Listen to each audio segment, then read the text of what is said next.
மக்களவை எதிர்க்கட்சித் தலைவராக ராகுல் காந்தி தேர்வு செய்யப்பட்டுள்ளதாக காங்கிரஸ் கட்சியின் பொதுச் செயலாளர் வேணுகோபால் அறிவித்துள்ளார். நாடாளுமன்ற தேர்தல் முடிந்த பின்பு மல்லிகார்ஜுன கார்கே தலைமையில் இந்தியா கூட்டணி செயற்குழு கூட்டம் நடைபெற்றது. அக்கூட்டத்தின் போது எதிர்க்கட்சித் தலைவர் பதவியை ஏற்குமாறு காங்கிரஸ் மூத்த தலைவர்கள் ராகுல் காந்தியிடம் வலியுறுத்தினர். இதனையடுத்து மக்களவை எதிர்க்கட்சித் தலைவராக ராகுல் காந்தியை நியமிக்க காங்கிரஸ் செயற்குழு தீர்மானித்தது. பின்னர் செய்தியாளர்களிடம் காங்கிரஸ் கட்சியின் பொதுச் செயலாளர் வேணுகோபால் மக்களவை எதிர்க்கட்சித் தலைவராக ராகுல் காந்தி தேர்வு செய்யப்பட்டுள்ளதாக தெரிவித்தார்.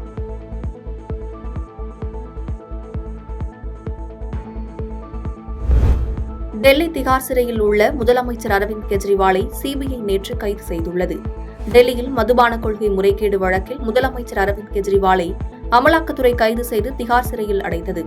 இதனிடையே இந்த வழக்கை விசாரித்து வந்த சிபிஐ அதிகாரிகள் நேற்று டெல்லி திகார் சிறைக்கு சென்று அரவிந்த் கெஜ்ரிவாலிடம் விசாரணை நடத்தினர். சிறிது நேர விசாரணைக்கு பின்னர் அரவிந்த் கெஜ்ரிவாலை கைது செய்தனர். அரவிந்த் கெஜ்ரிவாலுக்கு இந்த வழக்கில் கீழ் நீதிமன்றம் வழங்கிய ஜாமீனை டெல்லி உயர்நீதிமன்றம் ரத்து செய்தது. இதை எதிர்த்து உச்சநீதிமன்றத்தில் அரவிந்த் கெஜ்ரிவால் தரப்பில் மேல்முறையீடு செய்யப்பட்டிருந்தது. இந்த வழக்கு இன்று விசாரணைக்கு வரவுள்ள நிலையில் அவரை சிபிஐ கைது செய்து இருப்பது டெல்லி அரசியல் வட்டாரத்தில் பரபரப்பை ஏற்படுத்தியுள்ளது.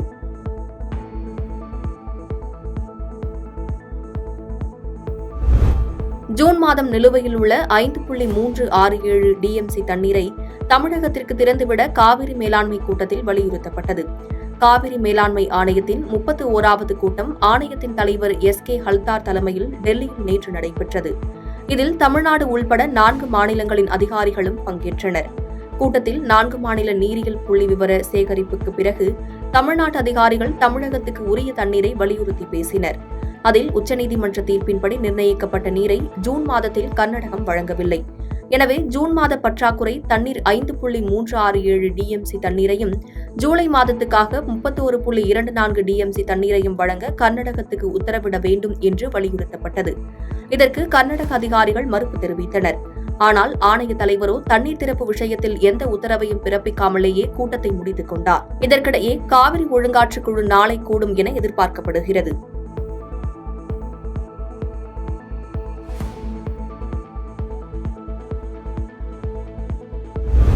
கள்ளக்குறிச்சியில் விஷச்சாராயம் அருந்தி உயிரிழந்தவர்களின் எண்ணிக்கை 61ஆக அதிகரித்துள்ளது. கள்ளக்குறிச்சி கருணாபுரம் கடந்த 18ஆம் தேதி விஷச்சாராயம் அருந்தி பலருக்கு நள்ளிரவிலிருந்து கண்ணெரிச்சல், வயிற்றுவலி போன்ற உபாதைகள் ஏற்பட்டுள்ளன. இதில் பாதிக்கப்பட்டவர்கள் புதுச்சேரி, கள்ளக்குறிச்சி, விழுப்புரம், சேலம் ஆகிய பகுதிகளில் உள்ள மருத்துவமனைகளில் அனுமதிக்கப்பட்டனர். மருத்துவமனையில் அனுமதிக்கப்பட்டவர்கள் அடுத்தடுத்து உயிரிழந்தனர். இந்நிலையில் உயிரிழப்பு எண்ணிக்கை படிப்படியாக அதிகரித்து வரும் நிலையில் உயிரிழப்பு எண்ணிக்கை 61ஆக அதிகரித்துள்ளது. புதுச்சேரி ஜிப்மரில் அனுமதிக்கப்பட்டிருந்த ஏசுதாஸ் உயிரிழந்த நிலையில் தற்போது உயிரிழப்பு எண்ணிக்கை அதிகரித்துள்ளது.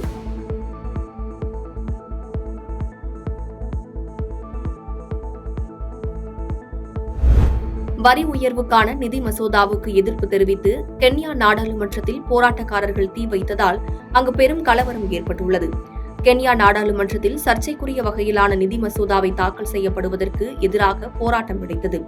கடந்த சில தினங்களாக போராட்டம் நடைபெற்று வந்த நிலையில் நாடாளுமன்றத்தில் உறுப்பினர்கள் இந்த மசோதாவுக்கு ஆதரவு தெரிவிக்கக் கூடாது என நாடாளுமன்றத்திற்கு வெளியில் போராட்டக்காரர்கள் போராட்டம் நடத்தினர். திடீரென ஆயிரக்கணக்கான போராட்டக்காரர்கள் நாடாளுமன்ற வளாகத்திற்குள் நுழைந்ததால் போலீசார் துப்பாக்கிச்சூடு நடத்தினர். இதனால் கோபமடைந்த போராட்டக்காரர்கள் நாடாளுமன்றத்தின் ஒரு பகுதிக்கு தீ வைத்தனர். இதனால் அப்பகுதியில் பரபரப்பான சூழ்நிலை ஏற்பட்டது. பாதகம் செய்பவரை கண்டால் நாம் பயங்கொள்ளலாகாது பாப்பா, மோதி மிதித்து விடு பாப்பா, அவர் முகத்தில் உமிழ்ந்து விடு பாப்பா. அண்மை செய்திகளை உடனுக்குடன் தெரிந்து கொள்ள இணைந்திருங்கள் இயம்நாடு.